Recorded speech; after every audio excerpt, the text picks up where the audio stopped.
Actually मैं एक athlete हूँ। मैंने शुरू किया था स्नो स्कीइंग से। मैंने स्नो स्कीइंग के कुछ नेशनल्स में कम्पीट किया है, representing J&K, Delhi, UP. And वहाँ पे स्कीइंग में एक लीग भी होती है APL, उसमें मैं दिल्ली एसोसिएशन के लिए खेला हूँ। और मैं ब्रॉन्ज मेडलिस्ट हूँ रॉक क्लाइंबिंग में, जो स्कूल के थ्रू करा था मैंने। मैं एक अल्ट्रा मैराथन रनर भी हूँ। कुछ साल पहले एक अल्ट्रा मैराथन ऑर्गेनाइज हुई थी, अडानी ग्रुप स्पॉन्सर कर रहे थे और गवर्नमेंट ऑफ इंडिया की कोलैबोरेशन में, जिसके लीड रनर पैट फार्मर थे। वो एक्स मिनिस्टर ऑस्ट्रेलिया है और मेंबर पार्लियामेंट भी थे वहाँ के।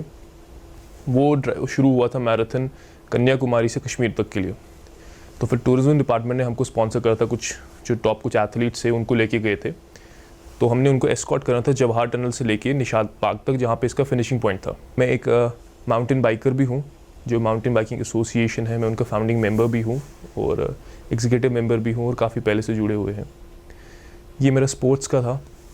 उसके बाद में मैंने कुछ NGOs के साथ काम करना शुरू किया। कुछ इंटरनेशनल NGOs है, जैसे इंटरनेशनल यूथ हॉस्टलिंग, उनके इंडियन चैप्टर के साथ, youth hostels association of India के साथ मैं एज यूनिट ट्रेजरर काम कर रहा हूँ। मैं एडवेंचर प्रमोशन कमेटी J&K का कोऑर्डिनेटर एक्ट कर रहा हूँ। YHCI ने कुछ प्रोग्राम्स ऑर्गेनाइज किए थे नेशनल इंटरनेशनल लेवल्स पे, जैसे वर्ल्ड यूथ रैली, वहाँ पे मैं एज अ डेलीगेट किया था, रिप्रेजेंटिंग द नेशन, इंडिया को रिप्रेजेंट करने गया था। नेशनल यूथ कन्वेंशन, वहाँ पे मैं एज ऑर्गेनाइज़र कॉल किया था उन लोगों ने मेरे को। यूथ फॉर पीस करके एक ऑर्गेनाइजेशन है, उनके साथ कुछ काम किया है। इंटरनेशनल यूथ यूनाइटेड एक इंटरनेशनल ऑर्गेनाइजेशन है, हेडक्वार्टर्ड इन फिलीपींस। अभी जून में उन्होंने मेरे को after series of interviews and analysing मेरा previous achievements, they have appointed me as the country director for India. So अभी I am acting as the country director with IYU। जी, जो पहली तो ये एक जो ऑर्गेनाइजेशन है, association of people of Asia, ये एक इंटरनेशनल ऑर्गेनाइजेशन है। ये पूरे एशिया, जितना भी एशियन कॉन्टिनेंट है उसमें कवर कर रही है। उसके अंडर इनका मोटो है कि peace keeping and social betterment. It's working for the peace and the betterment of the society, specially for the underprivileged people. इसके कुछ सिस्टर कंसर्न ऑर्गेनाइजेशंस भी है, लेकिन जो अप्पा है, इसका जो J&K चैप्टर है, वो अभी कुछ साल पहले यहाँ पे फॉर्म हुआ है। अभी उतना फेमिलियर नहीं है लोग इस चीज़ के साथ में। अप्पा ने मेरी कुछ रिकग्नाइजेशंस देखी पुरानी, मेरी कुछ पुरानी अचीवमेंट्स देखी। मेरा स्पोर्ट्स बैकग्राउंड था, मेरा इंटरनेशनल लीडर बैकग्राउंड था, और मैंने अप्पा के साथ कुछ टाइम के लिए वॉलंटरी वर्क किया था एज अ वॉलंटियर। हमने कुछ इनके साथ मिलके और कुछ अलग ऑर्गेनाइजेशंस थी, जैसे YHCI हो गई, उनके साथ मिलके कुछ कैंप्स ऑर्गेनाइज किए थे यहाँ पे, कुछ ट्रैक प्रोग्राम्स किए थे, कुछ सोशल एजुकेशनल प्रोग्राम्स किए थे, एनवायरमेंटल प्रोग्राम्स किए थे। उसके बाद में इनने मेरा पूरा ग्राफ देखा हुआ है। एंड ऐसा नहीं था कि only I was the choice, ये कोई पर्टिकुलर उठा के पिक एंड सिलेक्ट नहीं किया था। इनका अपना प्रोसीजर क्या था, कैसे किया हुआ था, कितने नॉमिनेशंस थे, कैसे हुआ, and then I got shortlisted और मेरे को ये यूथ आइकन अवार्ड मिला है अभी एक दिन पहले। और क्लास 3rd से रहा हूँ, जब से मैं क्लास 3 में था तब से मैंने शुरू किया है। अगर इस चीज़ की बात करें तो मैं कुछ 4-4.5 साल से लीडरशिप और सोशल वर्क में इन्वॉल्व हूँ, एज वॉलंटियर या as a young leader, as a diplomat.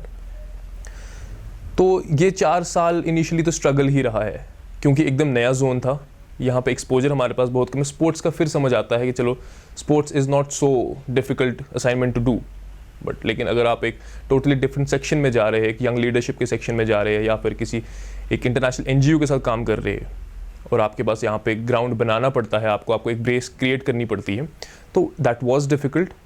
ये अवार्ड मिलने में 3-3.5 साल लग गए, and finally they acknowledged it, they recognized it at each and every step. लेकिन अभी by this award I'm really privileged about it. मैं तो ऐसे कर सकता हूँ कि यूथ आइकन अवार्ड मिलना मेरे लिए तो बहुत बड़ी बात है।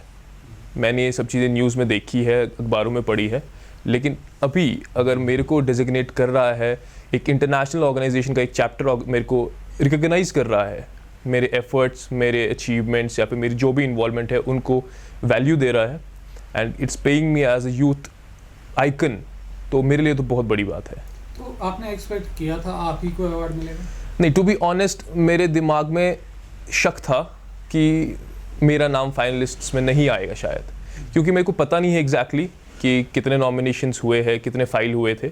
लेकिन हाँ, ये पता चला मेरे को जबकि शॉर्टलिस्ट हुआ है कि फाइनल राउंड के लिए, तब मेरे को लगा हाँ ठीक है, फाइनल राउंड तक आ गया तो काफ़ी है। लेकिन मिलेगा दैट वाजंट एक्सपेक्टेड। तो जो कि मैं कभी आप अगर ज़्यादा पूछेंगे तो सेंटिमेंट मेरे ऐसे हर्ट हो जाएंगे कि मैं आंसू निकलेंगे, क्योंकि I belong from middle class family. Ehtisham साहब ने मेरा ही नहीं, मैं नहीं बोल सकता हूँ मेरा ही नहीं, बल्कि अपने पूरे रिलेशन का, और अगर मैं गलत नहीं हूँ तो अपने स्टेट का, कंट्री का सर ऊंचा किया है। क्योंकि ये यूथ आइकॉन अगर हकीकत में देखें, हकीकत में इसको परखें, तो ये बहुत बड़ी अचीवमेंट है इस उम्र में। अल्लाह ताला इसको सलामत रखे, हर माँ बाप के बच्चों को सलामत रखे और ऐसी तरक्की की राहों पे गामजन हो जाए अल्लाह ताला। मैं यही दुआ करूँ, खाली मेरे घर की खुशियाँ नहीं, इस तरह की हर घर में ऐसी खुशियाँ मिले, हर बच्चे को ऐसे नसीब हो।